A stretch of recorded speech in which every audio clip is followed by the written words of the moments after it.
The word pride is synonymous with Latino. We are a proud group. We cherish and celebrate our heritage every chance we get. We display the dignity of our character and valor of our virtues. When pride is at work, it is energizing, inspiring, contagious, and beautiful to watch unfold right before our eyes. Latinos are proud of their culture, family, language, food, and music. But most of all, of their community.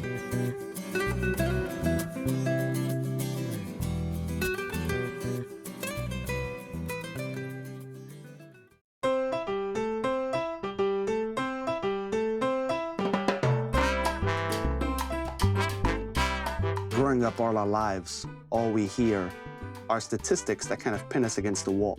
You know, in the Latino community, in the African American community, you know, numbers that just indicate that we will not meet our goals as a people or as a community. My name is Jesus Gonzalez. My name is Jose Lopez. Yo soy Boricua. Yo soy Boricua. Bushwick is special to me because it's where I grew up. It's my hometown, and the people are beautiful.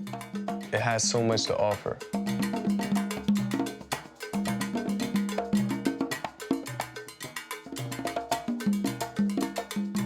We're both community organizers at an organization called Make the Road New York. What we're trying to teach and the mission of our Youth Power Project is the same mission as the organization as a whole. I think what we want to do is we want to build the dignity and the power of the community.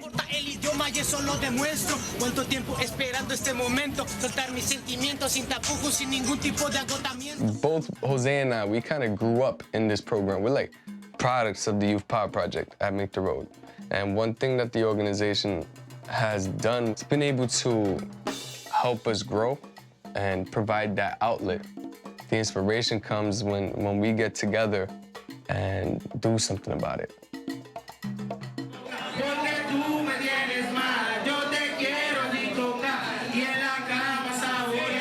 You know, my dad came to study and also to play semi-pro baseball.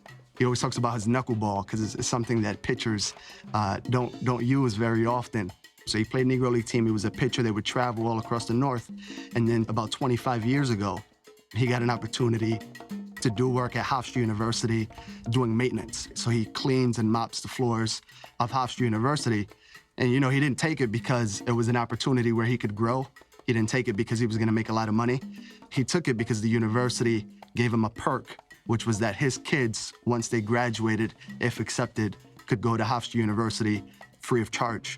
So he sacrificed 25 years of his life in order for, you know, me and two of my sisters to graduate from Hofstra. And he's still working there today, 63 years old, going strong. If you grew up in Bushwick, like, somebody knows somebody that knows somebody that knows you.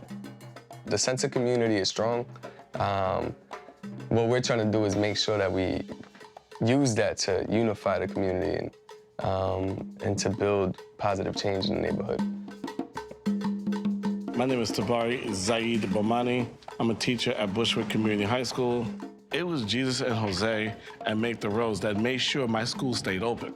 Our school was going to be closed because of the Leave No Child Behind Act.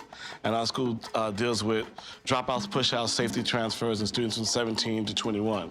And it was these two young men who were able to pull a community together, make sure that the Department of Education listened, and pull some really powerful people in to keep a school open that was servicing the community. Jesus and Jose, to me, represents the legacy of struggle, excellence, and living for one's community and for their people. We've been providing after-school programming for those students and for the entire campus. And since the graduation rate increased to over 80%. Only 10% of young people applied to college about 4 years ago. And from that 10%, only 30% from that 10% went on to college. As soon as the Student Success Center opened this year, for example, we had over 75% of the entire campus apply to college. And we've seen an 80% jump in terms of the number of young people in this campus that have been going to college compared to the numbers that we were looking at 4 years ago. It's my responsibility to give back to the community, and also I'm not exempt from the issues that we work on. When people sit down and watch or listen to stories of Latinos who come from where they come from, or who can, share stories of hope, it can instill in some people that motivating drive that's needed to get up and go out and make an impact. One thing that we try to instill in them is being selfless, and also coming from a place of love for yourself and love for your neighborhood. And when you love something, you take care of it, or someone, you take care of it. And that's what we want to instill in them, is their love for the community.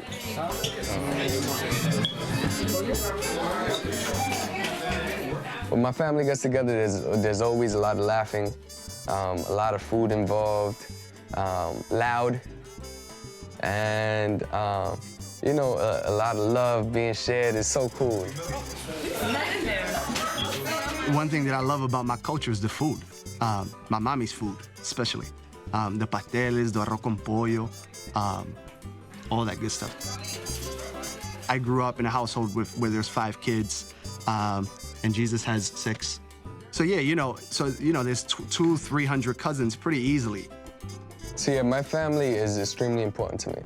My parents have taught me how to love, and they also taught me how to receive love. And I think that that's the true inspiration behind everything that we do. At one point, we lived in the same building where Jesus still lives. So we were like, cousins that saw each other all the time.